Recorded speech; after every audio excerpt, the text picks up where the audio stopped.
Hello and welcome to Mergers and Acquisitions, the podcast of the Society for Economic Anthropology. My name is Kelly McCowan, and I will be your host for our next few episodes, all of which will explore unemployment and how it's changing in the early 21st century due to macroeconomic shifts, technological advances, and the COVID-19 pandemic. A longstanding concern of sociologists and economists, unemployment is now very much on the anthropological agenda. We want to know why, we want to know what kinds of questions are being asked and what kinds of methods are being used. And most importantly, we want to learn more about what anthropologists contribute to the social science of what E. White Baca once called making a living without a job. Today, I'm joined by Ilana Gershon, Professor of Anthropology at Indiana University. Ilana is an incredibly versatile scholar who's written on everything from cultural expertise in the Samoan diaspora and the effect of new media on romantic relationships to neoliberalism and, of course, unemployment in the contemporary United States. Her work has appeared in Current Anthropology, American Ethnologist, and American Ethnologist, among other journals, and she's the author of 3 monographs, including 2017's Down and Out in the New Economy, How People Find or Don't Find Work Today, a landmark ethnography in the emergent anthropology of unemployment. In Down and Out, Gershon takes her readers into the maddening and rather strange world of finding white-collar employment in the American knowledge economy. This is a world of personal branding, digital impression management, and a shared and quite striking conceptualization of the self as a business.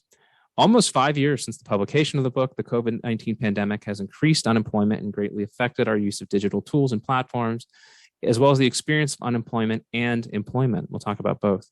With Ilana, I wanted to revisit Down and Out in the wake of the COVID-19 pandemic and discuss her new research on the pandemic workplace. So, Ilana, thank you so much for joining us today.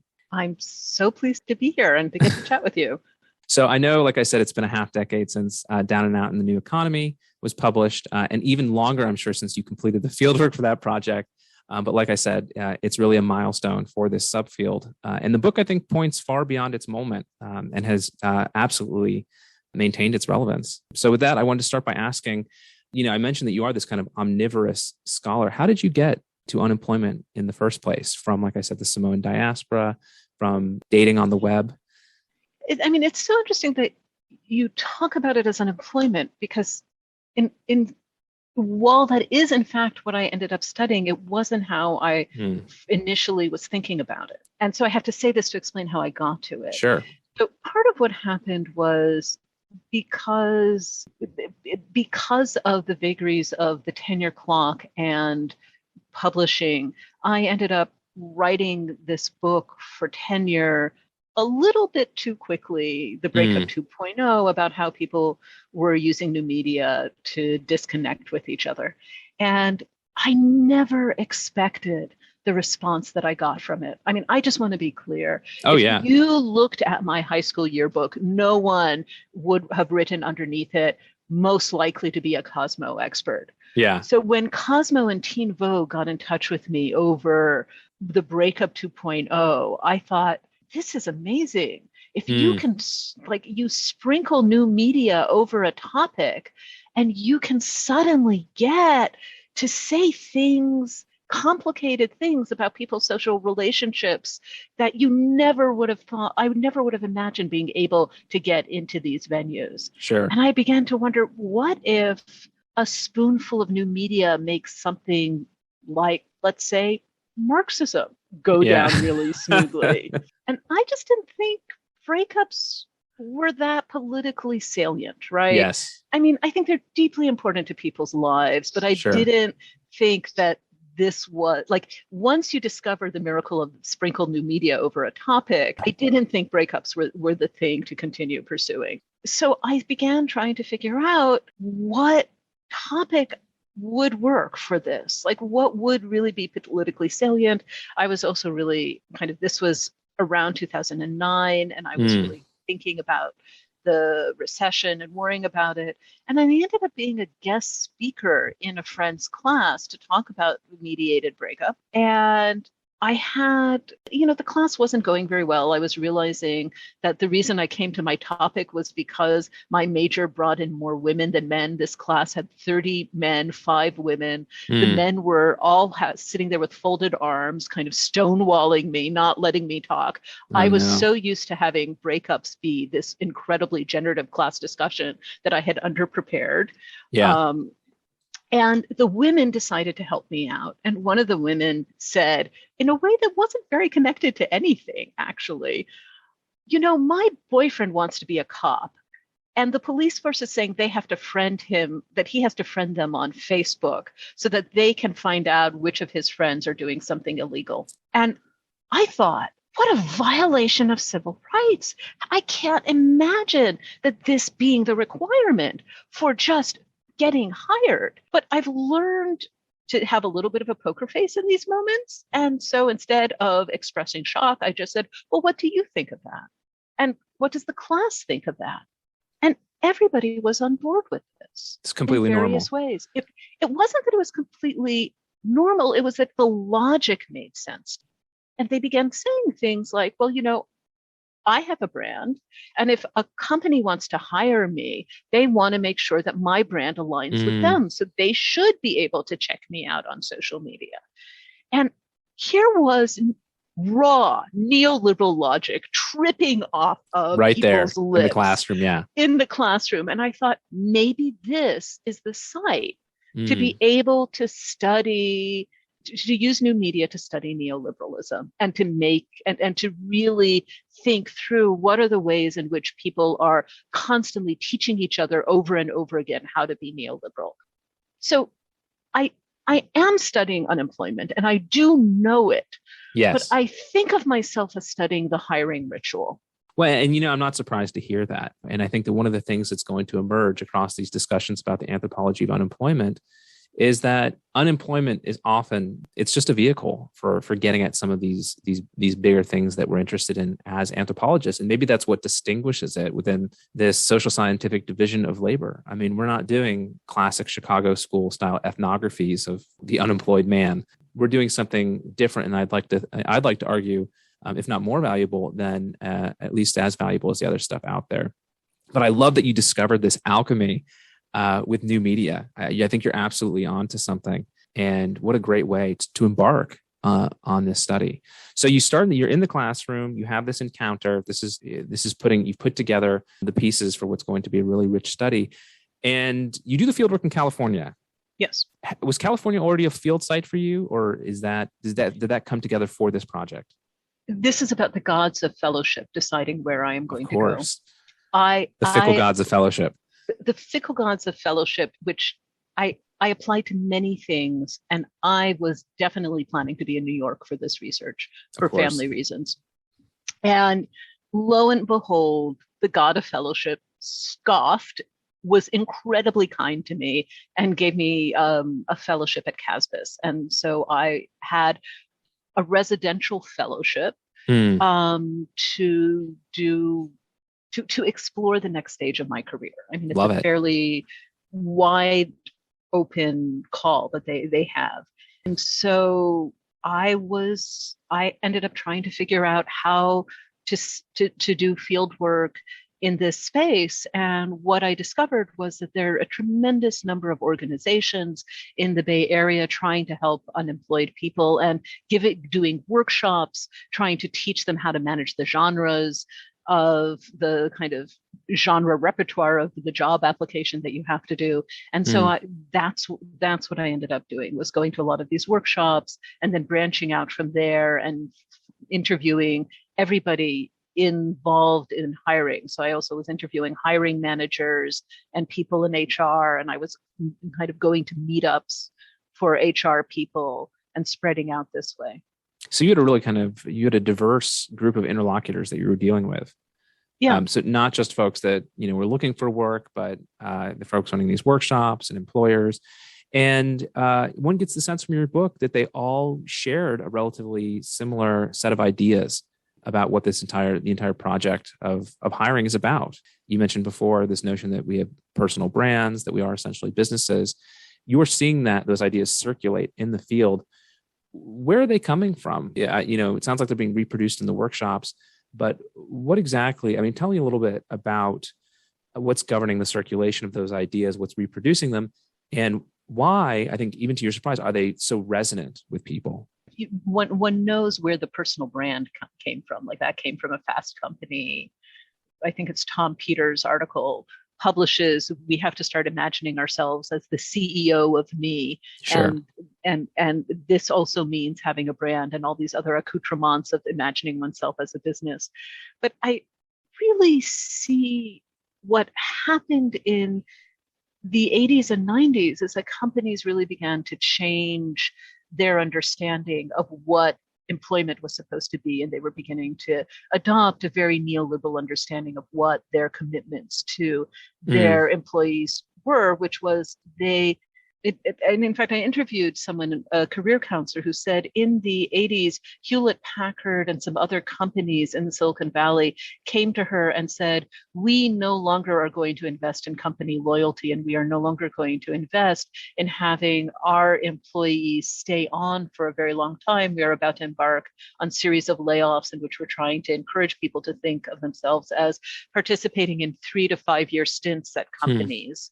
And we need you to help us in this project. And this was one interview. I don't know how many times this happened over the American landscape, right? Because this isn't only a Silicon Valley story. And I think people really began to try to come up with a new form of advice for job seeking to explain this new way that employment was supposed to be structured and to account for more of a churn in the labor market. I think what's really striking for me is there isn't many other versions of advice out there. Yeah. Right? Like you would think that there would be multiple competing versions of advice for thinking through how to manage these very basic tasks, especially because no one was training the employers to begin learning how to read these resumes and interpret these interviews in these especially neoliberal ways. If they were learning it, they were learning it because they had been going through the job seeking experience 3 or 4 years earlier and had been told in those workshops to do this, right?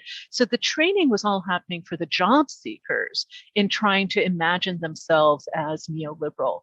And the career counselors, I think, are often really stuck because I feel really sympathetic for them. They're in a very odd position of having to give extremely standardized advice for many different careers and not knowing the particular nuances of that profession and that workplace or that particular workplace. And they're very willing to admit this. They constantly are encouraging people to do their research. Yeah. But I don't know that what do their research signals to the employee, the job seekers, is really, you have to understand how standardized the advice I'm giving. But they need to find standardized advice that other people can pick up, and the standardized and that is not too specific for particular kinds of professions because of who their clients are. And so as a result, I think they end up coming up with the kind of same repackaged neoliberal takes. I mean, some of them, they have very funny spins on it. Yeah. Like I'm not saying that they're not imaginative and creative about it, but there really is more of a Gramscian hegemony to this advice than I am inclined to want. I don't necessarily all kind of understand completely why it is so hegemonic and shipped out. Yeah. Like, as you know, it goes internationally. Of course. Other countries just pick this up. So that there's personal branding workshops in Cambodia and Papua New Guinea. I'm with, job seeker course instructors in Norway, quoting Tony Robbins and showing TED Talks. So there's also a global circulation of these ideas. If I'm hearing you correctly, maybe one of the reasons it's so hegemonic is not because everyone knows what they're doing. It sounds like no one knows what they're doing. And the labor market, unemployment are things about which people don't have expertise until they're essentially thrown into them. And I kind of get the sense that there's, people are kind of they're making it up as they go along, but also there's a very strong isomorphic tendency because people don't know how they should be. They don't know what they should say. They don't know how they should see themselves. And anything that sounds remotely plausible or close to their experience is what they take up. Does that sound right? Or I'm uncomfortable with that because I can imagine all my fieldwork interlocutors who said, no, we absolutely know what we're doing. What are you talking about? Like, there was an enormous amount of performed confidence in this space and certainty. And so I don't want to undercut that. Sure. But what I think is going on is that the workplaces themselves are making decisions together about who to hire in their own particular ways that are not, in fact, standardized. And that they have a lot of difficulty because the applications that we have don't actually reveal the things that people most want to know as an employer, right? So employers, as they most want to know is, can I get along with this person? And do they know how to do the job at this workplace well? Right? And the forms are often too standardized. They are so clearly self-marketing documents.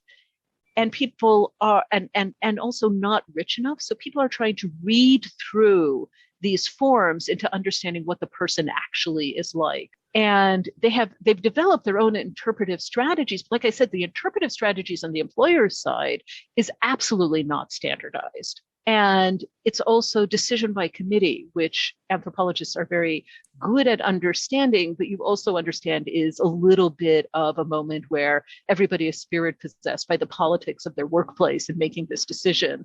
And it's sometimes hard to predict what will actually result just from looking at a pool of applicants. Of course. So I think that the problems between the standardization and the specificity of the actual task is part of what creates this dynamic. And it's fascinating as well because the self as a business is in theory something is a kind of independent and continuously entrepreneurial object. And I think that, many companies, especially in the knowledge economy, are looking to bring in new sources of innovation and want to maintain an entrepreneurial spirit within the organization. But yet, as you're pointing out, there's a great deal of, they lean very heavily on this idea of cultural fit, which is something that kind of is hard for them to specify and might be covering up for some other motives that they had. What you just said reminded me in Norway, in one of these job seeker courses, the unemployed participants were actually advised, speaking of Facebook, to get on Facebook, get on LinkedIn, and try and figure out what the personal interests of their potential interviewers would be, and then actually tailor their own interests to that. In Norway, there are a couple of activities that are really popular: hiking, cross-country skiing. And so the joke was, if you see that your potential employer is a huge cross-country skiing fanatic, well, it turns out that you are as well, because as you're pointing out, there is this understanding that regardless of how you're framing yourself as an innovative entrepreneurial business, you also want to seem like someone that they can have a good time with. But it sounds like for the most part, your interlocutors struggle to kind of oscillate between these two poles. Yes, I think so. And as you're telling me this, like one of my first interviews was a college student telling me that she was going on Facebook, and that all the skills that she had learned for figuring out who she wanted to date, she was now using in figuring out who her potential interviewer was. Of course. Welcome to the 21st century. Right. So in a previous interview, Ilana, that you'd given, I think after the book came out, you mentioned that you actually found a lot of the field work you were doing, I think the word you used was painful, as your white collar interlocutors rarely voice skepticism of the neoliberal conception of the self as a business. Why was that painful for you? Was there faith in that idea? Do you think it was unshakable? And then do you think is the pandemic something that has maybe shaken it for some people? I had begun this project thinking that what I would see would be the fissures of neoliberal logic. Like neoliberal logic seemed to me to be not hitting the road particularly well in hiring. That it seemed like personal branding and all these techniques weren't actually the silver bullet that everyone was claiming that it was in order to be able to help people get jobs. And that when you began to see how neoliberalism actually, when it is being conceived as something that human beings can perform and do, the ways in which social life is always in excess and always thwarts a model was going to begin to reveal the cracks, not just for me, but for my fieldwork interlocutors as well. So the fact that the cracks were clearly there, but they seemed not to be willing to acknowledge it, was really just depressing. Sure. I just really wanted to see more talks of resistance. I mean, we anthropologists, we just love those moments. And I really was not getting many of them. I think. Would you go so far as to call this a kind of false consciousness? I think that's not doing justice to the relationship that is at hand. Because I think part of what works for me in talking about this as a hiring ritual is it's also a particular pocket in time that people are trying to learn how to manage and navigate, and they are desperate. Yes. And they are trying desperately to find a way to support themselves. And they're given these tools and not given any other tools, and told this is the way to do it. And so they cling to them in that moment.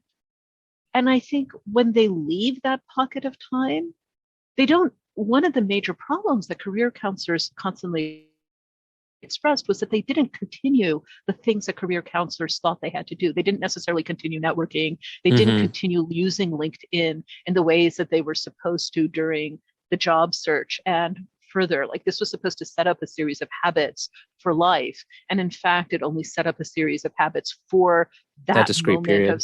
That discrete period. And so to call it false consciousness is somehow too unkind to the ways in which my interlocutors were really trapped in a particular way. I think this is what I was trying to articulate before. In Norway, many of my interlocutors in the job seeker courses that I studied had been unemployed for months. They weren't sent initially to these job seeker courses. They'd had to kind of stare directly into the void for a period of time and have all these latent benefits of employment that Maria Yehuda talks about, time structure, goals, feedback, social contact. It was the experience of having all those fall away and then seeing no discernible path back to those things, and just a sense of bewilderment and disorientation that led them to want to seek answers. And I think what you're calling this ritual. Right. And I think that's because I encountered the same thing that you did. These ideas not only took root for this period of time, but in many ways really resonated with people. People clung to them because ultimately they made the experience tractable. They made unemployment surmountable. And that's what so many of them desperately wanted. I think that surprises many people in the Norwegian context because the motivation for many of them really wasn't primarily about material compensation. They had relatively generous unemployment benefits that they were living on. And many Americans say, well, then what was motivating them? 2 years of unemployment benefits. Right. But it was all this other stuff. It was back to the intelligibility of this, back to making society intelligible for them, and for them being intelligible to a society that is productivist down to its foundation. So I wanted to follow up on the second part of my question, which was, okay, so you don't see this isn't kind of like a faith that these people cling to beyond the unemployment experience itself. It sounds like what effect, and I know that you're going to have to probably speculate here a little bit because we're talking about post-book, but what do you think the pandemic has done to these conceptions? Yeah, so this is interesting. I mean, I switched sites, right? So if I'm telling you the hiring ritual is its own pocket of social order, I then began to interview people about working in person during the pandemic. But my initial thought was that I was going to continue seeing neoliberal traces, and that what was going to be really interesting for me was to see how neoliberal logics of structuring workplaces were or were not dealing effectively with the pandemic. Sure. Also because I just couldn't imagine what a neoliberal response to this version of risk really was going to be. Mm-hmm. Right. I was really curious about what that would do. Hayek has never talked about pandemics to the best of my knowledge. Neither has Milton Friedman. So, my go-to sources were fairly silent about this kind of thing. Though I'm sure some of your listeners are going to say, no, we know exactly, page 49. Of course, you never read Friedman's tract on pandemics. Right. what happened? I mean, and in part because I really see Trump and Trumpian Republicans as, or the Republicans who found Trump so appealing, as finding him appealing in part because he's anti-neoliberal in rhetoric, though not necessarily in practice. Sure. So I really see the turn to Trump in part as a rejection of neoliberalism, though I'm also ready to say, look, the other things that people are constantly accusing, this kind of racist nationalism is also very much at play. There are all these other issues, but I think we haven't thought about the anti-neoliberal thrust enough in the appeal. And so what I found in my interviews was no discussion really about neoliberal ideas. And I was really surprised. My interviews, for the most part, really have people returning to a classic liberal notion of the social contract and ideas about the common good. Why do you think that is, Ilana? Is it because of a failed or absent neoliberal response, or? I mean, so part of it, I think, is that the ways in which Trumpian Republicans were an icon in many of my interlocutors' lives, as people standing against making decisions for the common good, sure, who were standing against dealing with regulation as anything that is connected to a larger structure or having a broader political imagination. They wanted to see regulation as being tightly connected to the question of, am I being told what to do or not by an appropriate person? So one of the things that I keep thinking about is that for Americans, it's inappropriate to tell another person what to do unless they are bound by kinship or contract. Sure. And inappropriate, right? So it happens all the time, but people are responding to it as something that they need to engage with as a problem. And so in workplaces, you can be told to wear a mask because you are under contract and people will wear a mask. But the minute then that they are kind of confined to this and they go out into the world where they are not bound by contract, they don't want to deal with this kind of regulation. And the people I was interviewing had these people in their lives who were taking such a strong stand against the common good from their perspective that they began to return to this. I think the other thing to say, like we have liberal infrastructure deeply built into our country. Of course. Like we didn't completely, not everybody did not wake up October 15th, 1993 and say, oh, I'm neoliberal now and I'm going to change all this infrastructure. Like classic liberalism has been a thread throughout. And it's just in the pandemic, this became the thing that people turned to as the way to understand how to deal with this very fundamental problem, which was they desperately wanted to tell other people what to do, like masked up. Yes. And were caught in social conditions that made that really fraught. It's interesting to hear that it sounds like the same kinds of people that you were talking to for Down and Out might be, if I'm hearing you correctly, might be pivoting, might be reacting to this moment and looking for something different. So take me now into your new research. So you finished this project. You tell us all a lot about how finding work, or as you put it, not finding work, has changed in the last couple of decades. And then we get the pandemic. And this obviously is an enormous curveball for the planet, but also opens the possibility for a sequel to this book. And so you embark on that, but it doesn't quite go as planned. So I embark on studying employment contracts, but really this was an idea conceptualized well before the pandemic before the virus was leaping from human body to human body, sure. the ferocity that it has been. And I tried to study the employment contract as another lens for thinking about how capitalism has changed, because I've been very interested in kind of making neoliberalism as historically specific as possible, and also understand when are kind of general capitalist trends still occurring. And I began interviewing people about the employment contract. People were very kind and generous to talk to me about it in the middle of a pandemic.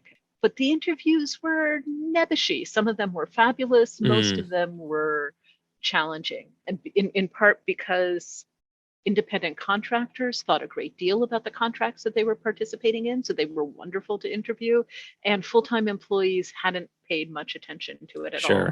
So in July, I happened to have a conversation with someone who was in a job where they could definitely work remotely, and the CEO of their company was telling everyone that they had to come to work in person. And this person was just furious.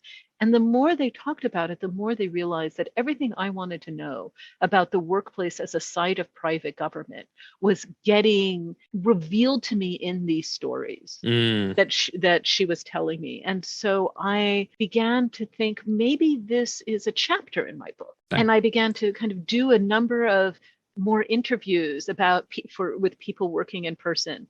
And first of all, it felt so much more satisfying to actually have the pandemic front and center in my research. Oh, I can rather imagine. than trying to talk to people about something that they cared about, but not with the same energy and passion that they cared about the pandemic. So it felt much better for me to have that front and center. And also, I just began to learn so much about Americans' experiences of governing others and being governed in the workplace. Yeah, so tell us a little bit about what you've learned, what you're learning. So I think I've already given by talking about contracts, I've given you and kind of the ways in which contracts are leading people to become more New Deal liberals than I'd expected. I've given you a lot of the chunk of it, but the other way in which I've learned to talk about this, the book is about how to revise Tocqueville. That Tocqueville in 1831 thinks that Americans are learning how to think beyond their self-interest, to think beyond their family interest by participating in civil society and by understanding what is good for a civic association.